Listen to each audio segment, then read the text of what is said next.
Welcome back to the TOB.Podcast. Welcome back. My name is Summer. I'm Anne-Marie. I'm Queen. And we are Trying our best. Woo. Good job, guys. Welcome back, ladies. How are you feeling? Ça va bien, ça va fantastique. That was pretty good. Good job. Ça va bien. We're doing good. Love to hear it. Hope all of you are well out in wherever you find yourself, the wonderful world that is. Before we get started, I just want to ask you all to like this video. I mean, why wait till the halfway mark? You know it's going to be great. Just hit the like while we're here. Why not, right? Comment, subscribe, share, family group chat, church group chat, whoever you think can benefit from this. We've seen all of your lovely comments, all of the improvements that you guys are asking us to make, all of the wonderful feedback and everything you guys have to say. We love hearing from you. And yeah, whether it's here on Instagram, TikTok, whatever it is, we just do want to hear from you guys. So don't be shy. Yeah. Don't be shy. Put some more. Perfect. Okay. Well, without further ado, question of the week, ladies. Hit it. Hit me. Don't you worry now. Just hold your head high. Don't you worry now. Just hold your head high. Don't turn around. The prize is not behind you. Keep moving forward. What is the wildest thing you've heard a pastor say out loud? What is the wild? Maybe not pastor, church leader. What's the wildest thing? What's the wildest thing you've heard somebody say in a church building? How about that? See, mine isn't actually in a church building, but it was in someone else's church building. Okay. Everyone's probably familiar with this, but I think it was Jesus is a stripper. What? Oh. And like I went back and I watched the video just for like context. And, like, he was just like, we don't make it rain on naked ladies. We make it rain for the person that took off grace. Stripped of grace. And And like, put on mercy. yeah. And then it ends with, like, it's because he put that bread in my pocket. Yeah, bread in my pocket. Oh, It just kept dear. going down south. Watching the clip, like, there are moments and points where I was like, okay, like, okay. This particular person you're speaking to, I think that is their thing, though. That there's like just enough for you to be like, I understand, but there's way too much It was for us almost like to. I was like, I'm gonna let you land. And when he landed, But my thing is, like, as a certified, like, jokester and court jester, I understand, like, the desire to want to make some jokes that are just a little on the line. But even in those moments, I'm like, let me keep that one to myself. and like that's the thing is that I'm like, sometimes I'm like, as the marketing in my brain is like, that's awesome, right? Rage bait. That's not. Boost engagement, right? Get it out there. But I'm also like, you probably had an entire sermon around that I will never know the context of because you lost and me that's the thing. at Jesus Stripper. And Crazy. this is something I've been seeing more of, like, whether it's with podcasts or like church services, like the clips that they choose to share. Granted, with that clip, I don't know if he was the one who shared it or if someone clipped it, whatever. But more and more, I'm seeing clips because people want, like you said, they want to, whether it's rage bait or they want to get engagement. And I'm like I shared in one of our previous episodes that, like, the goal of our podcast is to reach as many souls as possible and to draw as many people to Christ, right? Like, we have moments on our podcast where it's like very, very hee ha ha, and this might do numbers on social media. But I'm like, while we are funny and we are entertaining, I don't want us to be strictly known for that. Like, I want people to see this and be like, oh, I want to know more about the word. I want to know more about Christ. Yeah, I also just don't want someone to be hooked on, like, an outlandish statement. Like, we all say outlandish things that are, like, funny, whatever. When these cameras are not on, guys, it's the Wild West. In Right this room, before I we mean. start recording, help us, Lord. And I understand that from, like, a draw perspective, right? Like, that's how you get people to engage. That's what makes people, like, stop on social media and actually listen to what you're going to say. I just felt, which in my head, I'm like, if you were going to catch me at Jesus, with that line, you would have caught me, right? Yeah. I would have stopped. It was the aftermath of that I'm like, you didn't like now send home a message. Yeah, that's true. That's a really good point, actually. Yeah. It's one thing for shock value. It's another if you're really just not saying anything. Yeah, it's shock. There's shock value to Shock and convict me, but now I'm Yes. just shocked. stunned. Anyways, The woman was too stunned to speak. Are you done with Yeah. your... where do I begin? There's so many. I've heard women need to be snatched up before they get stretch marks. pause. What? I was there for that. I feel like Where was I? you I want to were? think that you were there. I don't want to give too many hints. I know. Don't. You don't have to tell. I heard it. I already know who said it. That wasn't the debate. I've heard God doesn't care about your tears. Oh yeah. I've heard lock them doors. Wait, what? What? Usher's locked. You've not seen that video? No. I'm not going to name names, but this pastor and his offering time. And it's not offering time, like he's trying to raise a seed or raise money. Okay. I And think he's I know, like, yeah. there's 1,000 people in this building. If all of you, and there's 1,000 people online. If all of you could just give $20, we would have $40K by the end of the day. And he's like, I'm being serious. Like, we have to Now learn how to you're give to God. doing- And then he goes, ushers, lock them doors.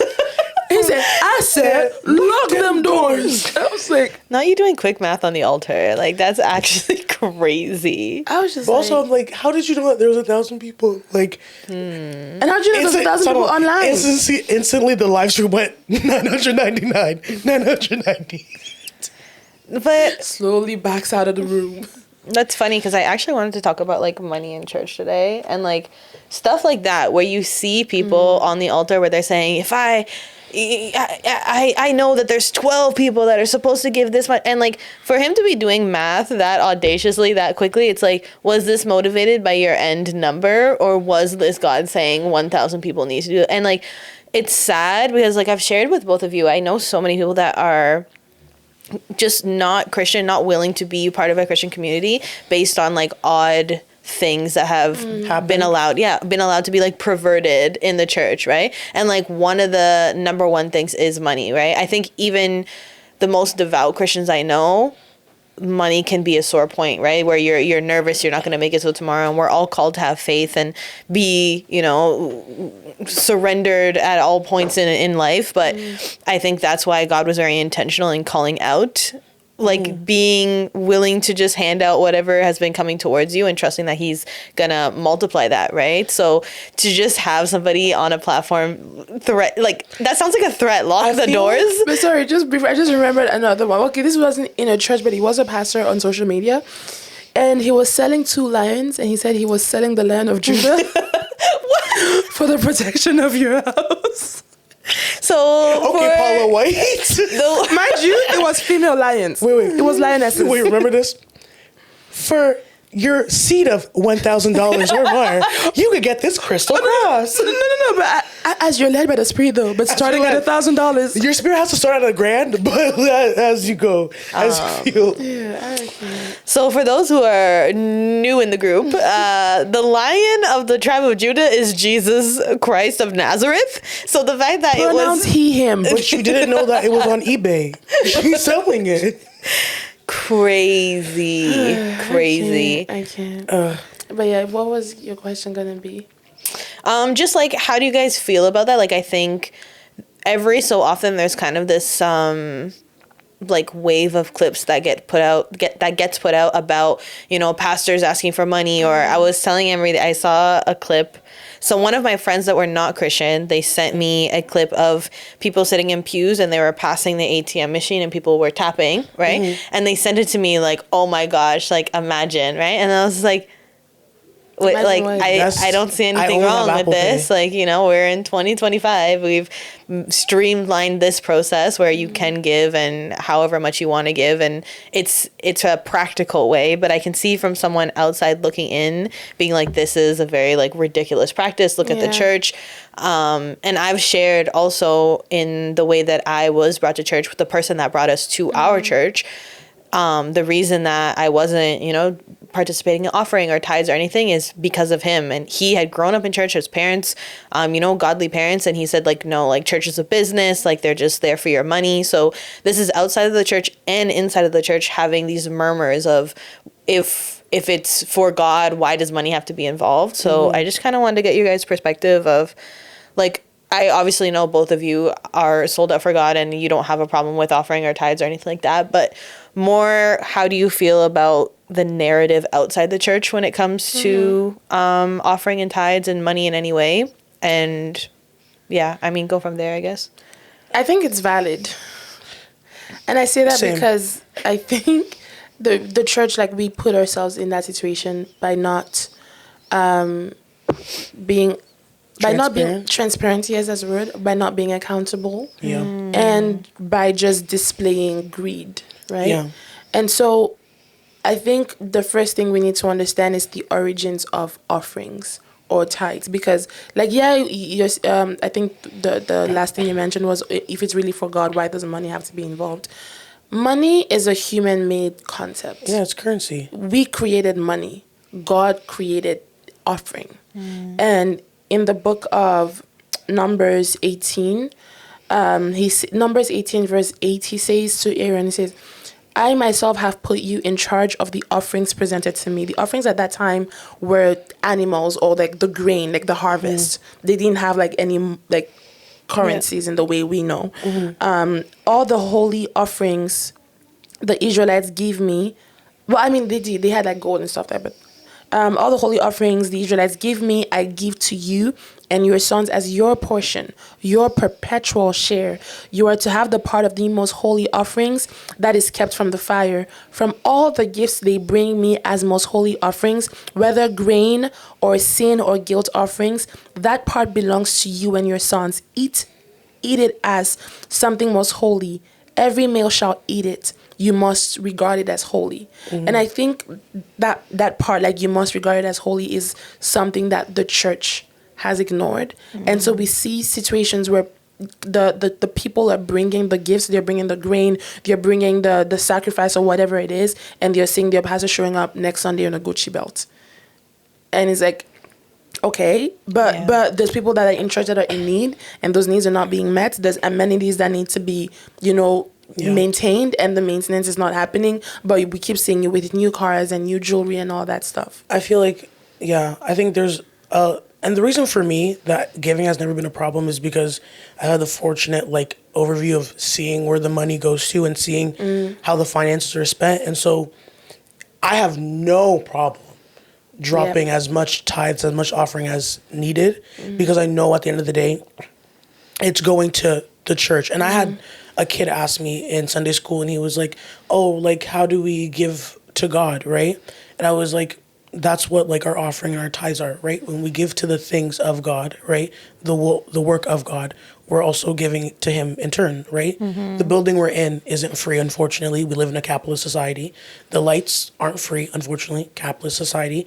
And we have to pay for those things. And realistically, when you're a little bit more transparent with your congregation and with people, and you're saying, hey, here is the revenue, like a publicly traded company would have to present, here are the revenues, here are the expenses, here's the net profit. We don't do that in church. And so the audience, right, the congregation is left to their own imagination as to what the money is being spent on.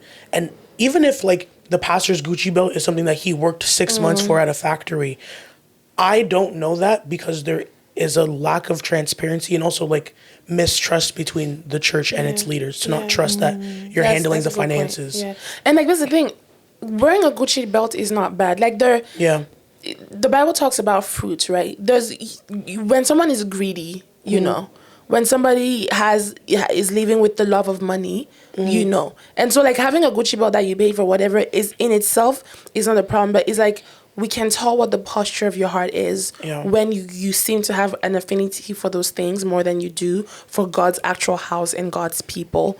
And I don't know, it's really unfortunate, and it's funny because it's a double-edged sword, because a lot of the people that complain about giving are people who don't give.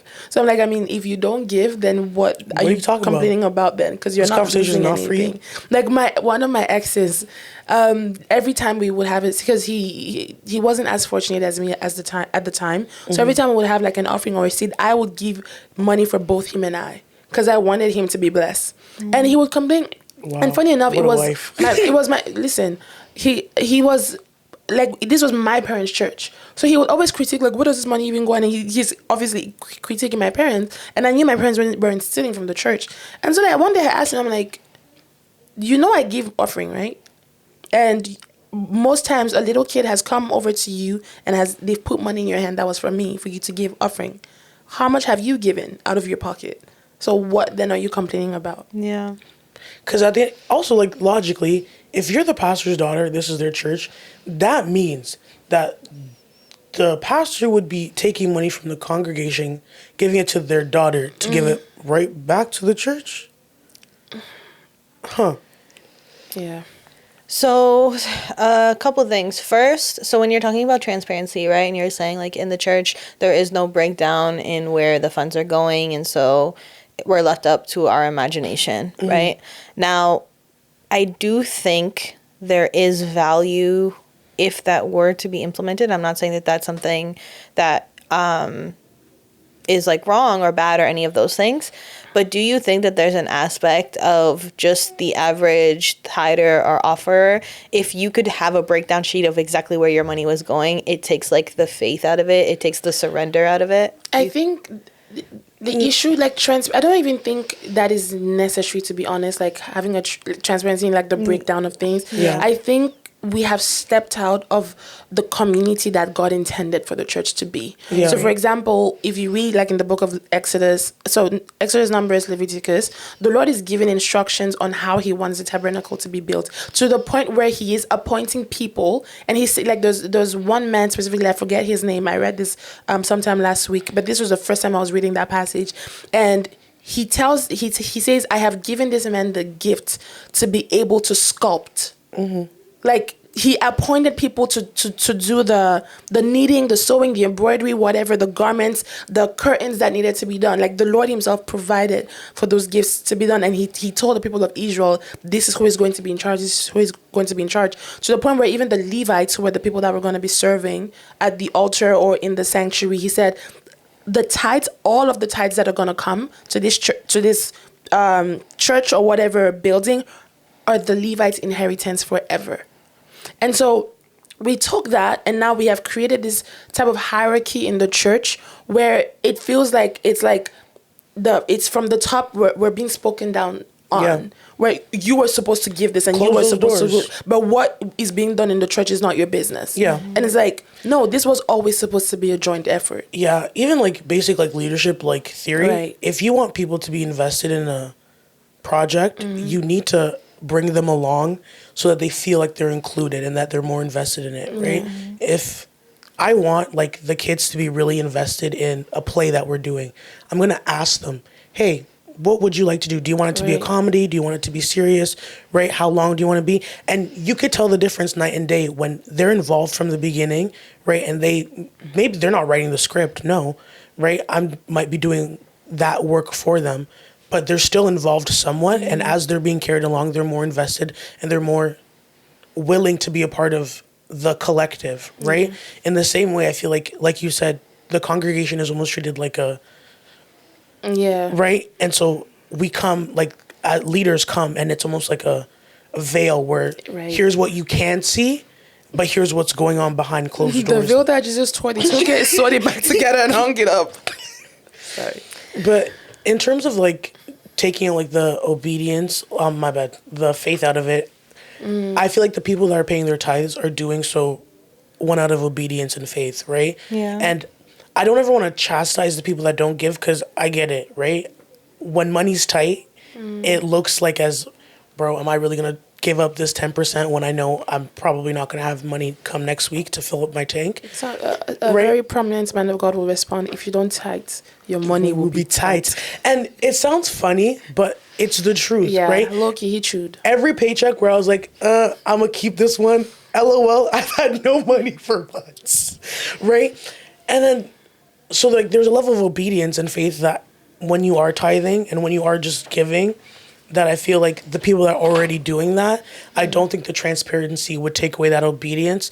I would probably say that it would probably further their investment in whatever mission that is. And also, I feel like it's not just money that God is calling us to give to the church. It's our time. It's our effort. It's all of those things. And I feel like leaders sometimes are like, give us money, give us money, give us money. But I'm like, people need volunteers, right? Like, we've been in situations where like the whole church will contribute towards this one convention, and like, boom, we have overflow of money. And we're like, but who's gonna like do the things with the money now? Yeah, so that's the point that I wanted to make as well.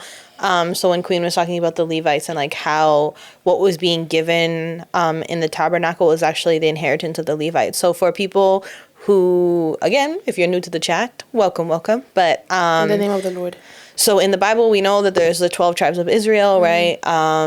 Some craziness happened, and the Levites identified themselves as people that were sold out for God, that they were willing to do what it took, no matter what God was asking. And in return, as a reward, God made them the ones who were caring after the tabernacle. So the tabernacle was a tent. We have churches that stay in one place. Back then, they would pack up and they would move to another place over the 40 years that were in the wilderness. And that was actually their reward. They were the ones who would work for the tabernacle. They would do tear down, they would do setup, they would do offerings, they would, whatever it may be with Moses, right? And so first and foremost, I hear the whispers of, why does it have to be money then? I promise you, if that's your heart posture, you're not giving time either.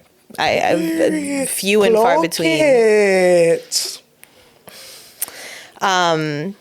But it is time, right? It can be time. It can be, a positive attitude and a cute smile. Like God, he's looking for all of it from you. It doesn't necessarily just have to be for money, but from the beginning when it was, and again, money in the form of grain or bread or cattle or whatever it was, whatever was being offered, God immediately sewed it back into his people, right? He didn't just say, put this in a room and padlock it, and I'm going to sit on it like the scary dragon from Shrek. Like, that's not what happened, right?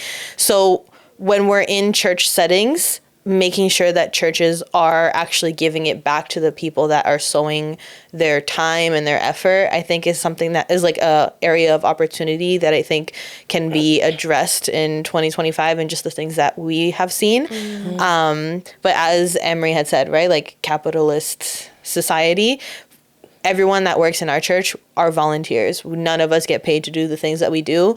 And nobody, we put in our money. Yeah. And that's the thing. And those things. I don't think if you find free money, you're going to be like, oh, no. Like, that's not what's going to happen. Like, of course, if someone was willing to pay us, I don't think we would reject it. But I hope that you guys feel the same. The fact that we aren't paid to do the things that we do, I feel like it almost amplifies God's hand in our lives, where it gives it like... I mean, the Bible says it, right? Like, if you get rewarded here on earth, you will not receive any reward in heaven. But if men don't clap for you, if you don't receive any reward, your Father in heaven will reward you. Yeah, so like, I think just giving to give and spending to spend and doing to do has just allowed God to move in my life and in your guys' lives in such magnificent ways that money could never have fulfilled, you know? And the Bible talks about, God says, test and see, right? Like, will I not overthrow? Sorry. No, go ahead. It was a couple like months ago, right, when we started doing like children's class, and like one of the kids had won a prize, and it was like a Happy Meal, right? I go to McDonald's to get a Happy Meal, and I look at my account before I get the Happy Meal, and I'm like, geez, all I can afford is this Happy Meal, right? And I was like, okay, cool, whatever, I'm just gonna get it. Like, it's gonna be like, this child has worked so hard, and they deserve this, right? And then like during the week, I was at Costco buying snacks for the kids, right? The total came up, and like I didn't even check my account. I just tapped my card, and in my head I was like, "Whoa, crazy face!" Look at how like things have changed." And I'm like, one, having like just the heart that is glad to give back, and it doesn't even feel like a burden. It's a want, a joy. Like I'm like, yes. Like, do they want this? Do they want this? Like, when you give freely, God also gives back to you freely and rewards you freely. And you won't even notice when the rewards have come. And so like, it really is like an act of faith, an act of trust to lay down your finances, your time, your energy, your thoughts, your prayers, all of it. I wanted to say two things, like to your point about I like hearing the murmurs. I think there's also a group of people that are giving, but their heart's posture is, like, why is it about money, whatever. And if you are giving to God and your heart posture is like questioning it that way, you're not giving to God either. Don't be able. Like literally Cain and Abel both brought, they both brought their offering. Yeah. And I feel like in the eyes of man, Cain's offering was probably looked good, but Cain's heart's posture was, broody and envy and whatnot. And the Lord was like, hey, I want no parts of that. And so if you were giving to a church community or whatever, and your heart's posture is questioning where the money is going to, whatnot, you're not giving either. Like if you're that is called giving. It's not called lending. If you're giving, give. Don't be the bank. Forget about it, right? And the second thing, you talked about giving your time as well. Like it's not just about money, and it's so interesting. And God is so thoughtful. Like he literally says in that same chapter of Numbers 18 verse 6, he says to Aaron, I myself have selected your fellow Levites from among the Israelites as a gift to you, dedicated to the Lord to do the work at the tent of meeting. But only you and your sons may serve as priests in connection with everything at the altar inside the service. I am giving you the service of the priesthood as a gift. And I thought of that, and I see the way volunteers are, in some churches or in some church communities, volunteers are treated almost as like it's a given. Like, we deserve for you to do this. Like because outside of my church, like I do serve at other events, whether it's as a background vocalist or on the media team or other things, and like you see the way the guest pastor is treated or like the guest artist is treated, and the volunteers won't even get a thank you after the event. And I'm like, bro, look at how much care God had towards Aaron, who was a volunteer himself, and then towards the people that he gave to Aaron for them to serve in the temple. And then you come and you treat God's people the way that you do because it doesn't have monetary value attached to it. I have just like a question that popped into my head. Because like, as you said, like everyone around here is a volunteer. But if someone is getting paid for their time, does that reduce their service to God? No. Period. We just read it. Like, I didn't read that part, but we talked about God assigning the tithes to the Levites, and that's something. I don't know if we talked about it before the podcast, but this is an adjacent topic of whether or not musicians should be paid in the church, or whether or not singers should be paid in the church. And like I said, this particular topic is so polarizing because, again, like I said, if it's a guest minister, they get a honorarium. An honorarium. If it's even a guest singer, they get an honorarium. But the church's actual choir, who is here every Saturday to practice every Sunday, every time you guys have a special event, good job. It's not that we want to get paid. Like again, it goes both ways, right? Like, do you recognize and appreciate the people that the Lord has given to serve in this ministry, one? And on the other side, you as a singer, you as a servant, are you doing it because you want to get paid? Yeah. It all boils down to the intentions of your heart. I was going to say that. I was like, if without the paycheck, you would stop, your presence wouldn't be there. Yeah. Yikes.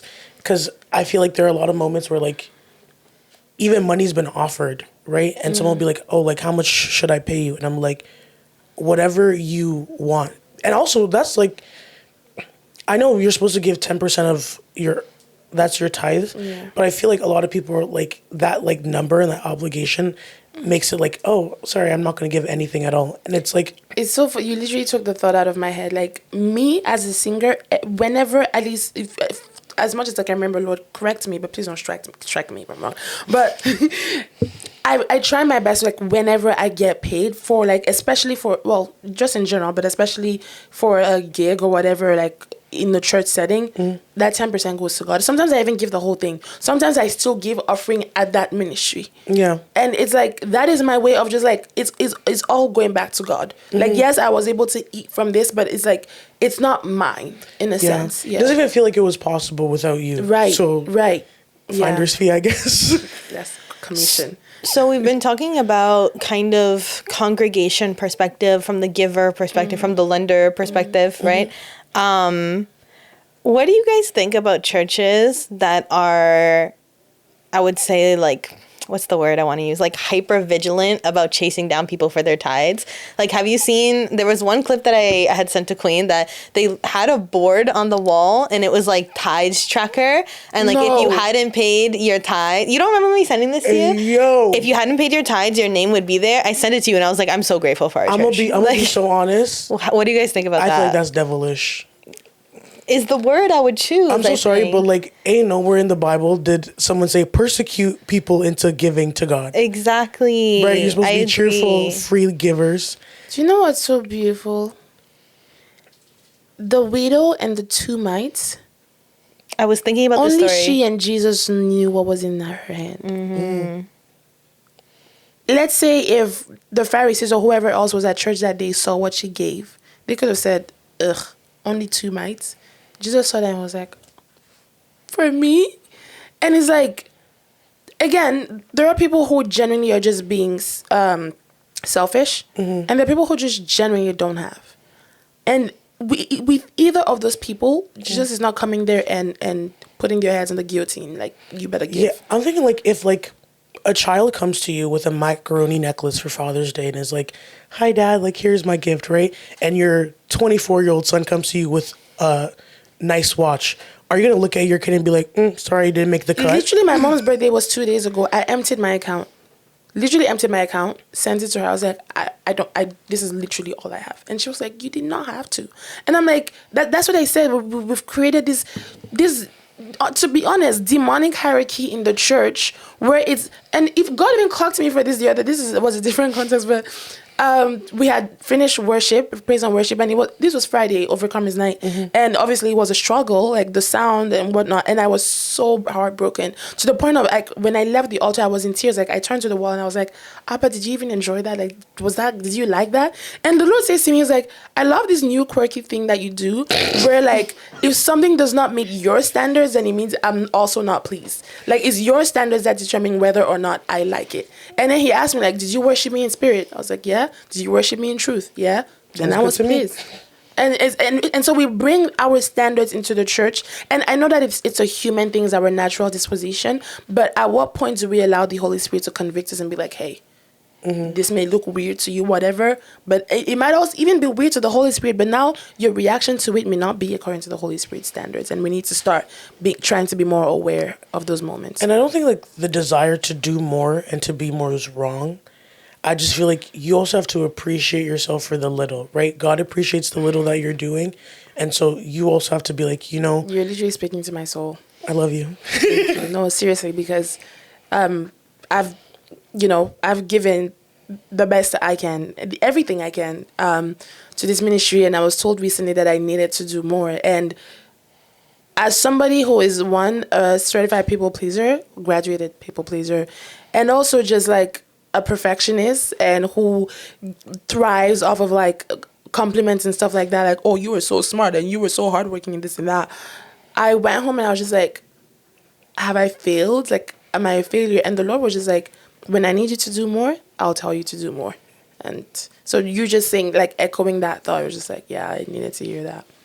God keeps bringing me through these seasons of really understanding how things are received, right? Like, I think that as I, just personally, right, as I present myself in the world, sometimes I feel like I'm just not doing it right most of the time. And then you get this feedback that it's like, oh, like, you're great, or I like this, or this was, And so I'm just really grateful for this season of, like, intentionally being able to look at my actions and the actions around me. And he keeps doing it through examples. So funny enough, like, I have meant to say this to you on multiple occasions since Friday, and it just so happens that on the podcast is the opportunity. God's timing is perfect.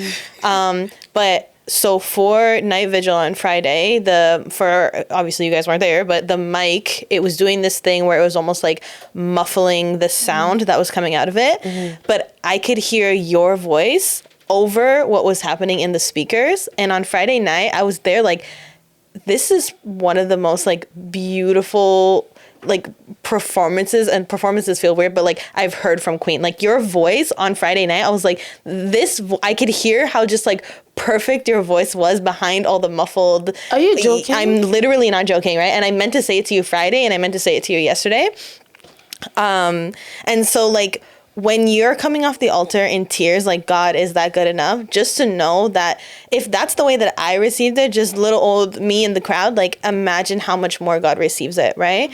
And like, I just want to kind of pivot that again back onto the money topic of, so the story of the woman with the 2 mites, for people that don't know, Jesus, you know, he's telling this story to this type. I'm not sure if it was a parable or they were actually watching the people drop the things in the offering box. I'm not remembering. But anyways, I remember it as them actually watching. They were watching, yeah. So a bunch of rich people, they're dropping their riches into the offering box, and you know, they're giving from their wealth. And this little old woman, she drops only 2 mites, which is like 2 pennies in there, right? And Jesus says that she has given more than anyone else who's put in this box because they gave from their abundance, where she gave all that she had, right? And even as I'm saying it, I'm getting chills, where it's just, what you have is enough. If that's your time, if that's just your heart, if that's just your honest conversation that you give it to God when you're frustrated, if that's all that you have to give to God, he is receiving it with joy, right? There's this chokehold that I think has been put on money in the church, and when we're using words like, it feels devilish, it feels demonic in the way that it's been perverted in the Christian walk, where we really just need to come back to this place of, whatever I have, if I'm willing to give it to God, he's going to love me and he is going to accept it. And we need to come back to that place. Churches chasing people down for tithes, that is not what was ever intended. Churches shaming you, locking doors behind you, having their own personal agendas, it's wrong, and something needs to be done. I don't know what, but something. Yeah, and that's the thing, like, just to answer any questions, like with that particular video, the lock them doors video, a lot of the rhetoric I was seeing online was like, oh, like, you just don't understand. Tell me you've never been to a black church without telling me you've never been to a black church, and you just don't understand the context that you have to give to God, And it broke my heart that... Sorry, we're listening. There's so much caucasity in this room. But, she didn't. I didn't do anything. It was me. But as I was saying, it broke my heart that, like, it's normal for this to be identified as the black church. Oh. Like, the way we speak to our people, that level of aggression and violent tone is synonymous to the black experience. And I think I said this to you as a joke. I was like, you sound a little too much like massa for me. We've seen that multiple times, where like the remnants of colonization and slavery are being seen in the way parents and discipline their children, the way we speak to people in the church, because the church was a place of respite for slaves, for black slaves specifically. But we still, the voice of that authoritarian and violent voice of your master sipped into it, and we think it's normal for us to talk to each other. I also think it reflects their perception of God. Like, if you think that, if, like, in my head, like, you're up there as a vessel of God, right? Speaking his word, right? And so if that is how you're encouraging your congregation to give, I'm assuming that's how God sounds in your head and your voice when you're giving too. Right? Like, I've been in I went to this one church, right? And they do this like yearly, like offering, right? Where they encourage people to give. And at most, every single Sunday, they'll announce, hey, we're having our whatever on Sunday, right? We encourage people to give, yada, yada, yada. That's about it. PayPal, right? You give all the methods, move on. At the end of it, when they told me that they raised $100,000, I was like, in what room? Literally in what room? With no gimmicks? In my head, I'm like... no smoke and lasers? Literally in my back of my head, I'm like, there must be... No sub-story? There must be a Bill Gates sitting around here somewhere, and I need to find my husband, because where did y'all get that from? Right? And so, if you are willing to, like, I think... I was going to say this before, but I feel like also the heart of the leadership is really influential in terms of how people give, right? Just like you said with your mom, right? When you gave all that you can, your mom was like, more than enough for me, right? I think we need a leadership, like more leadership teams that are willing to say, this is what my congregation has given, and that is more than enough for me. We're going to work with it. And if it's short, we're going to trust that God's going to do the rest, and bring in those cheerful givers that are going to give up more or just provide how he's going to provide, right? The building we're sitting in, monetarily, probably not it, right? But knowing that, hey, church, give what you can give, and will make And do the with Lord will it. provide, Yeah, that's what I do love about our church is like there really is no obligation, there really is no pressure. Obviously, we speak about it and there is acceptable and unacceptable practices, but it's never like you have to do this or you're in the wrong. If you don't do this, then, and I think that kind of sets the tone for if the church really does need money for something, if there is an intentionality behind the ask, then everyone is more than willing to stand up and give. And also, like, if the Lord is with you, if the Lord is with your church community, he places those desires in the hearts of your... Like, there's so many times when the Lord has been like, send the church $500. And it was the last thing I had in my account, and I sent it on a random Tuesday. And I didn't go to Bishop to be like, pray for me so that this seed can germinate and yield me so much fortune. No, the Lord instructed... Like, even up until recently, like, I received my last paycheck from my job, and the Lord told me, like, I want your last fruit. And I looked at my account, and I looked at the Lord, God. and... I didn't only give the last, like, I gave everything that was in my account. Like, even the what was there before the last week came, I gave it. And it wasn't like, I don't, it's not like, oh, I know something's going to happen from this. It's like, maybe the church, the first thing that came to my mind was like, maybe the church has a bill, whatever.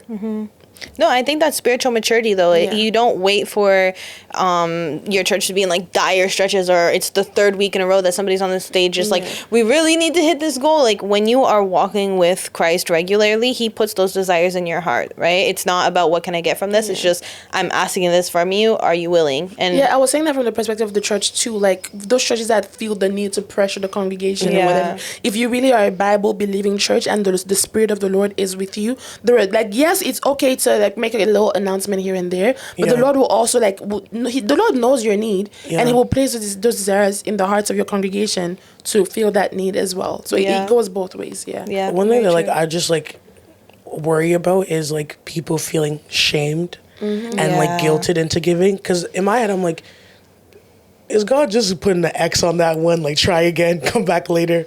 And I'm like, from someone, I think we talked about it like weeks ago, but I think discernment is number one. If your church isn't teaching you to discern, then they're not teaching you anything. Yes. Like they may be, but I think if you're not able to like decipher this is good fruit or this is where I should be planting my seed, and just trusting the word of whoever is coming. With discernment in terms of the churches you're giving to, or the In general, looking at like the just discernment in general, I think that also comes with it. I think in Proverbs that we were reading last week, something that Solomon said, was to... Sorry. What just happened? she spaced that on Solomon, I think. Something that he said was like to make sure, like to listen to the words of your listen to the instructions of your father, like your parents, and develop sound judgment, right? Yes. And I find that like, yes, listen to the instructions of your leaders, but also develop that sound judgment for yourself to know this is the way to go, this is not the way to go, this is what God is calling me and instructing me to do, and this is a perversion of that instruction. Yeah, I mean, even Solomon also says like, get in all you're getting, get wisdom, but even in getting wisdom, also get understanding. Like, it's one thing for you to be gleaning from the wisdom of your pastor or your leader or whoever, but you also have to have a level of understanding, of discernment, of interpretation for yourself, so that in those situations that may seem a little gray, may seem a little questionable, you're able to glean from the Holy Spirit on what the right course of action is. Beautiful. I mean, closing thoughts, I would say you're called to give, right? And just working off both of what you guys have said with discernment, we were speaking with the Sunday school kids before, and one of them had asked like, oh, what if you give to a homeless person and then they do something like, and they're a bad person, right? And I was trying to explain to them discernment, right? And I was saying, on top of having wisdom and asking God to lead you in what is right, also, you are told to give, right? It's not only give to good people, only give when you know it's a safe bet, only give when it's going to work in your favor, right? You are called to give. If you are fulfilling that side of what God has called you to do, whatever this person does with it is no longer your issue, right? You've collected what you needed to collect, you've laid down what you needed to lay down, and God sees your heart posture in that, right? So we're not saying, run outside and you see people sticking needles in their arms and you re-up whatever they've decided to inject, right? Like, we're using discernment, but ultimately I think the crux of the conversation is God has called us to give. We need to be more wise and trying to steward ourselves as well as the people around us. And maybe that comes with speaking out loud as far as the perversions and the things that have been doing in church, and not shying away from that conversation from people that are outside of church that are trying to kind of knock it. Yeah, and also like pray for your congregation as well, right? I was watching this podcast this morning, and the lady said something that was, I mean, it was, the way she coined it was profound. And she said, pray to God about that person before going to that person about God. And it's like, if you're seeing that your congregation has a problem when it comes to giving, pray for the Lord to bless them. Yeah. Pray for the Lord to change the postures of their hearts when it comes to giving, that if there's any doubt, let the Lord like convict them or reveal himself to them so they can understand like this is who they're giving to, and he is worthy of every cent, of every second of our time, of any energy or talent that we have. Amen. Yeah. I love that this is just like a podcast of like dismantling preconceptions of like Christianity. I feel like there's so much on like social media and in the public eye that like I can't even get mad at some people for just like seeing it on face value and like taking offense and like being so like veered off. And I like that we get to come and give a more godly perspective. Amen. It's so funny you said that, because I was literally thinking about just me as a person in general. I was like, I feel like I am somehow, I don't know, this is my personal perspective, but seen as a kind of a rebellious person in the church. Just like honesty is rebellious in the church. And it's like, nah, I just don't vibe. Right, like I just don't vibe with some things I be seeing, and I'm gonna like not say like out of turn, but if we're having a conversation, I will be honest about that. Yeah, be honest, be prayerful. Yeah. Be generous. Like, comment. That's so crazy. Be generous and like. Lock them apps. Lock the doors. You better like this video right now. I said, lock them apps. Screen time. Okay, we've lost it. Let's end it there, guys. Thank you for sticking around if you have for this long. Again, for those who may be watching that are not part of a church, obviously we're always going to encourage you to try and find a congregation in your neighborhood, a family, a community. There's value in that, but maybe if that feels too extreme, that feels too big of a step as of right now, there's always someone who needs help with something. Maybe send your mom $20 like randomly and just say I love you, you know. If that homeless person that's outside your grocery store that you always try to like run past really fast, hand them, you know, $5. It goes a long way, and that can even open doors to conversations, praying for people, whatever it may be. So with that, love you guys. Love you more. Love you. See you next week. Catch ya. Don't forget to Clock it. Don't you worry now. Just hold your head high. Don't you worry now. Just hold your head